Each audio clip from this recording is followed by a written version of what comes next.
ఈరోజు Vijayawada central YCP party office అయితే ఇక్కడ ప్రారంభించారు. దీనికి సంబంధించి పెద్ద ఎత్తున నాయకులందరూ కూడా వచ్చారు.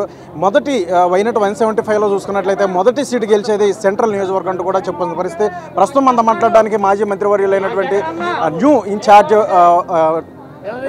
అయినటువంటి వెల్లంపల్లి శ్రీనివాస్ ఉన్నారు. వారితో మాట్లాడే ప్రయత్నం చేద్దాం. సార్ నమస్కారం సార్. చెప్పండి, ఈ రోజు చూసుకున్నట్లయితే ఒక పండుగ వాతావరణం మొత్తంగా సెంట్రల్ నియోజకవర్గం కనిపిస్తుంది. వైసీపీ ఒక పార్టీ ఆఫీస్ కార్యాలయం ప్రారంభోత్సవం ఉంటుంది. సార్ ఎట్లా చూడొచ్చు, మొదటి సీటే గెలిచేది సెంట్రల్ నియోజకవర్గం అంటూ కూడా ఇందాక సభలో చెప్పుకొచ్చిన మాట. ఇటువంటి క్యాడర్ ఇక్కడ మీకు సపోర్ట్గా ఉండి గెలిపిస్తారనుకుంటున్నారు? ఈరోజు వైఎస్ఆర్సీపీ సెంట్రల్ నియోజకవర్గం పార్టీ కార్యాలయాన్ని ప్రారంభించడం జరిగింది.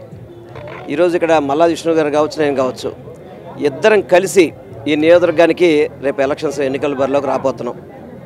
మల్లాది విష్ణు గారి తోడుతో తప్పకుండా ఈ నియోజకవర్గంలో అత్యధిక మెజార్టీతో గెలిచే విధంగా జగన్మోహన్ రెడ్డి గారి యొక్క సంక్షేమ పథకాలు కానీ అభివృద్ధి కానీ అటువంటి అన్నీ కూడా ప్రజలు ఈరోజు మమ్మల్ని ఆశీర్వదిస్తున్నారు.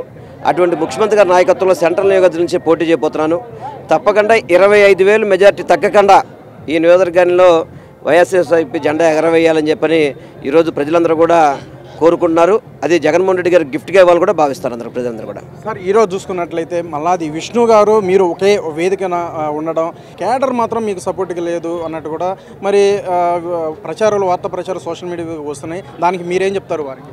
ఇది ఒక్కటే గుర్తుపెట్టుకోండి, ఇవన్నీ కూడా పచ్చ మీడియా చేసే దిక్కుమాల ప్రచారాలు తప్ప దీంట్లో ఎక్కడ వాస్తవం లేదు. ఈరోజు మా దగ్గర ఒకటే ఫ్యాన్ గుర్తు, వైఎస్ఆర్ జెండా, జగన్మోహన్ రెడ్డి గారు మా నాయకుడు. అంతే, కేడర్ అంతా అంతే అంటారు తప్ప వెల్లంపల్లి శ్రీనా, మల్లాది విష్ణు, లేకపోతే రుహుల్లానా, దేవినేని అవినాష్ సెకండరీ. ఫస్ట్ జగన్మోహన్ రెడ్డి గారి ఎజెండాని మా ఎజెండా. ప్రతి ఒక్కరు కూడా జగన్మోహన్ రెడ్డి గారి యొక్క కమిట్మెంట్కి, జగన్మోహన్ రెడ్డి గారి యొక్క జెండాకి, జగన్మోహన్ రెడ్డి యొక్క నాయకత్వాన్ని పనిచేస్తారు.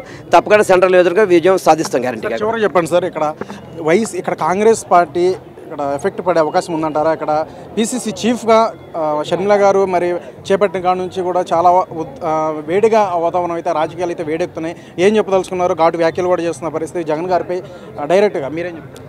కాంగ్రెస్ పార్టీకి ఇక్కడ ఓటు లేదు, సీటు లేదు. 100 కంటే తక్కువ వచ్చిన పార్టీ కాంగ్రెస్ పార్టీ.